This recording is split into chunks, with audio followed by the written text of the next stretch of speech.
VRAM. Spare VRAM. Oh, hello, sir. Would you have any VRAM for a poor wandering soul? Just 1 gigabyte will do. Just 8. I'm just asking for 8 gigabytes now. Is that all? Oh my gosh, I'm gonna have to keep on begging. Oh no, that's not gonna feed my family. I'm appalled, disgusted at this news. Actually, when I read this, I threw up in my mouth a little bit. A graphics card in 2026, AMD, what are you smoking? Yeah, I am in complete disgust. How's your morning going? I think what we need to come together and break some VRAM chips and multiply them. Maybe 1 gigabyte will be enough for all of us. We need a miracle like that right now. But it is a glorious day. And I just wanted to take a walk, bring you guys with me, and talk about this whole VRAM price situation, how I feel, an update on me selling my RTX 5090, and my thoughts on the RX 9050. And just a spec breakdown on this graphics card a little bit too. So let's get into it. I mean, you've heard it all over YouTube. 4 gigabytes is poultry. It's half the minimum amount is already unviable. And this thing is just pure e-waste, this graphics card. You'd be better off with an iGPU. I mean, no, seriously, you really would. It's got a 64-bit bus, and that only gives it a paltry, what is this? 144 gigabytes per second of memory bandwidth, which there is literally iGPUs with a 128-bit bus and dual channel that I'm pretty sure can get that level of bandwidth. I think Panther Lake with 96,000 megatransfers per second DRAM literally gets faster than that, or about that speed, and it's an iGPU. And looking at the performance of this thing, it's about a GTX 1070 Ti in the year 2026. And the MSRP of this thing, I don't know if there's an official MSRP, because get this, they know no one's gonna buy the 4 gigabyte version, so they're bundling it with pre-builts, being a predatory practice of, hey, the person that's buying a pre-built doesn't really know anything about computers. They see that it has a dedicated graphics card. They see, hey, maybe it's the newest version of Radeon, and they think that's enough. But having 4 gigabytes of VRAM, that's not really going to be able to do anything. It is a very uninspiring GPU indeed. That is 4 gigabytes of GDDR6 running at 18 gigabits per second. Not the most blazing memory out there. I'm pretty sure RTX 3000 series had faster memory than that. And you're running only 16 compute units, which, wow, I think there's literally iGPUs from AMD with the same amount or more. I know Strix Halo has way more than that, but you could debate kind of a monster APU that have more compute units than that. So this thing makes me want to throw up, and honestly, I am disgusted with its existence of 4 gigabytes. And then putting it only with pre-builts, bundling it in there, you already know this thing's gonna be predatory. The main PCs I see that newbies are buying off Best Buy are these PCs with an RX 6500 XT, which is the successor to this version of the graphics card. It had 4 gigabytes of memory as well. The really sad thing for me, being a PC builder and seeing newbies go with options like this, is the successor to this graphics card, the RX 6500 XT, also had 4 gigabytes of VRAM, although that one didn't even have a media engine, which this one I'm not too sure if it does or not. I'm sure someone's tested it. I'll put it here if I know it does have a media engine. But what that means is you literally cannot record video with the GPU itself. You're gonna have to use CPU-based recording, which takes a lot of performance. And that graphics card was literally so bad that if you played anything other than some esports title or Minecraft without shaders, you would literally get 5 FPS because you would run out of VRAM. And you all know that are watching this channel, like, yeah, once you run out of VRAM, your performance is basically shot. And 4 gigabytes is not enough for anything really before 2018. And even some games in 2018, it's still not gonna be really good. So this is horrible to see. For some reason, it seems to have the full PCIe 5.0 x 16 interface, even though, yeah, that seems like one area they could have cut the cost, considering everything else that's cut down with this.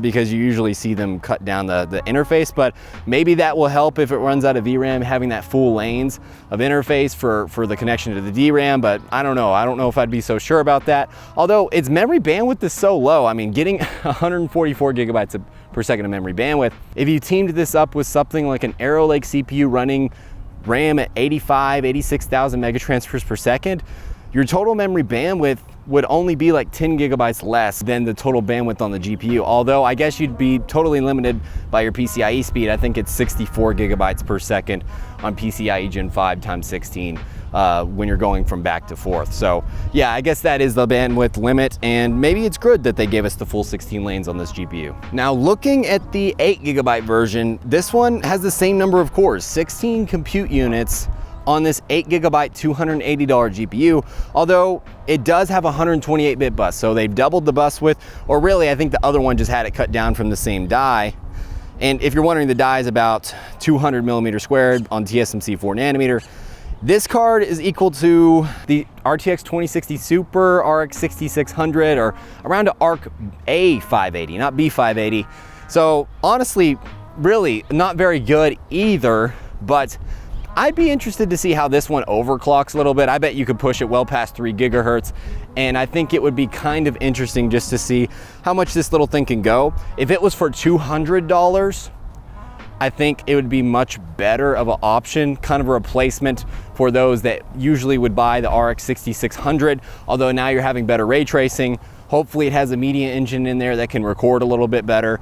But overall, this thing is also very garbage. I'd very much rather just get a 5060 than this, because let's see, the 5060, how much faster is the 5060? Oh man, 71% faster. The 5060 is 71% faster than the 8 gigabyte version of this thing. So this is looking real bad. For $20 less, you're getting that, like basically like half the performance.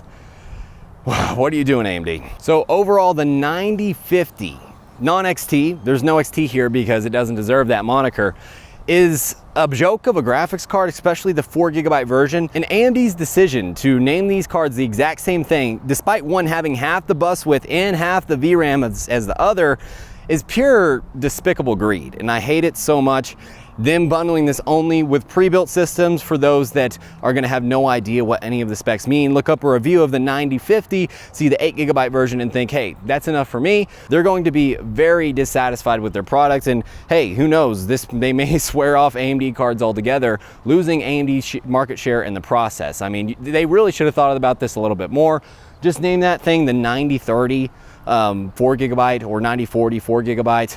Don't name it the exact same thing, because you're really ruining your branding here with this kind of thing. And actually, I think most PC sales are in pre-built systems, that being under $1,000 range, which is exactly where this thing's gonna fall. I'm sure it'll be like $1,000 for a PC with this thing in this market.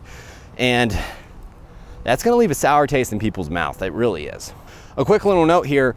This makes me think, I don't know, APUs, man, they just seem like to be the future. As prices increase more and more, we're gonna have to consolidate our silicon in one spot and consolidate our frame buffer. If you need 32 gigabytes of RAM for adequate system performance, why would you split that into 2 pools with VRAM and DRAM? I think we're gonna need a smarter solution, a unified solution when it comes to memory management in the future as these prices increase more and more. And I've said it once, and I'll say it again, APUs are the future of affordable consumer computing, even for gaming. And I think that this is just showing how obsolete low-end graphics cards really are. Now, another thing is our AI overlords are not giving up the heat at all, despite many of their stocks dropping like 50% and then rebounding in one day. Apparently they liquidated some young investor, hedge fund, and then they bought up all his shares. So that's kind of the world we live in, that seems to be quite corrupt and only really caring about one thing, which is money. But I don't know, like the AI prices, the RAM prices are pretty much seemingly only going to be going up for the next 4 years. That's how long these contracts last. And the RAM manufacturers have these contracts locked and loaded for 4 years. 4 years of increasing memory prices. Yeah, 2030, that's the timeline we're looking at right now. And how does that make me feel? Really, how does that timeline of the next 4 years of my life basically being locked with the hardware I have now feel? And I have to say, it feels pretty bad, especially just because I sold the very best that there ever was, the RTX 5090, which, oh my gosh, I may have fumbled that deal, okay? I'm gonna admit it right here. I probably discounted. I sold that for way less than it's worth. $3,000 in retrospect seems cheap. It seems real cheap. But then again, the $2,000 I originally bought it for seems like I'm outright stealing straight from NVIDIA's pockets, okay? So, I mean, it's a hard thing. Do I regret selling my RTX 5090? I mean, you look at NVIDIA raising prices 30%. These RTX 5090s are well going to be $6,000. I was joking about it in my video. I was saying like a few months from now, a few years from now, 5090s maybe $5,000, $6,000, $7,000 or whatever. And I mean, it's not even what? It's just 2 months later and they're already here, man. I could have been gaming on the 5090 this whole time and probably sold it for 4K instead of 3K. So do I regret it? A little bit. Yeah, I do kind of regret it, but not for the reason you may think. I really just could have sold the card for more, which I didn't want to be a gross, scalper, but it is what it is. And I will say that using the 5070 Ti, it really does fit all of my needs. It fits all of my needs. I don't feel like I'm losing out on any huge performance experience with the 5070 Ti, but I'm not playing a lot of those path tracing games these days. But I really had it all. Like, I had the premier system. I don't think I could have really had too much of a better system for my use case. I had 80 gigabytes of DDR5, all 4 slots populated, running at 76,000 megatransfers per second in Gear 2 with a 265K and an RTX 5090. That's 80 gigabytes of high-speed bandwidth DDR5 and then 32 gigabytes of VRAM on my graphics card, which the graphics card was the GOAT. I mean, I think the 5090, just looking back at that, I don't know if NVIDIA's ever gonna give consumers a 512-bit monstrous, what's the size of that card? I even forgot. I think it's over 700 or maybe 800 millimeters squared. I don't think they're gonna give that to us again, man. We were spoiled for that. And for $2,000, I mean, I said it, day one, that's a steal. That is a bargain. But at the price they're going for now, I think it's just nonsensical for consumers. It may be worth it if you are a professional, but which maybe I am. I make a little bit of money off this thing, but I just don't know. I don't know. I really did have it all. I had a lot of DRAM. I actually sold. So this is the setup I had. I had that amount of DRAM and VRAM with my main rig, and my secondary rig had 64 gigabytes of DDR4 with the 13600K. So what I decided to do with the disproportionate increase in DRAM and CPUs actually lowering in price is I said, you know what? I'm gonna sell that 64 gigabytes of DDR4 that I have in my mini PC, and I'm gonna use that to get a free upgrade, to get a 265K in that PC. And then I'll have two 265Ks that connect my PCs over Thunderbolt, which that experience and that workflow, that's been insane. I freaking love being able to get, like after the connection loss, it's like 25 gigabit per second from my mini PC to my main rig when I'm transferring files. It's absolutely awesome. Yeah, I wouldn't have been able to do that without switching, but yeah, so now that PC only has 32 gigabytes of VRAM because I had to upgrade it to DDR5. I took the DDR5 out of my main rig, put it in my mini PC, and I sold the 64 gigs. So instead of having 64 gigs and 80 gigs in my two systems, I now have 48 gigs and 32 gigs, which now I see myself pushing the high limits of that DRAM usage on both systems now when I use them, and it doesn't feel as good before when I had a few extra gigabytes to spare. And that's all I'm saying. I was at the top, I sold, and prices are continuing to rise, and that feels like, I don't know, it doesn't feel good. I thought I kind of timed it pretty well in the moment, but no, it seems like DRAM is continuing to surge. If you'd asked me a month ago if I regret selling my 5090, I would have said no, because I didn't really miss the performance level. But if you asked me today, I would say yes, because the price of it has gone up, skyrocket. I mean, from the moment I sold, it just continued to skyrocket. And that's the reason I regret it, because I could have been using it until now and even sold it for more money. But do I regret missing out on that performance all this time? Not really. And it almost kind of shows how these graphics cards are now an asset. You buy it, you hold it, and you make money. which is crazy thought. But of course, you know, NVIDIA said they're gonna raise their prices by 30%, and then AMD followed and said, hey, we're gonna raise our prices as well. They were literally just waiting for NVIDIA to say something first, so they weren't the bad guys. But I don't know, I mean, they have to maintain their margin. The price of RAM is skyrocketing. Is it really their fault for increasing these prices? I guess not. I think, you know, in an ideal world, they would just lower their margin to be competitive, but it doesn't seem like they're willing to do that. So that's the one thing.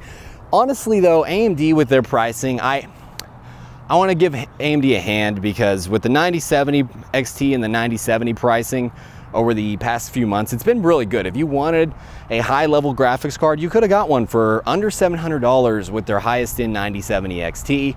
And I applaud AMD for that. I'm pretty sure now it's going for like $700-800, a little bit more. But I'm saying, I really think if you want a graphics card that's going to be able to run everything that's like not path tracing, you just get the 9070 XT right now, because they're about to be $1,000 probably, or over $1,000, and at that point you're just out of luck. You're really just out of luck. This whole thing about AMD releasing a 4GB graphics card, it just made me realize the paradigm shift in computing and consumer hardware, where we are regressing. It's clear that we are regressing.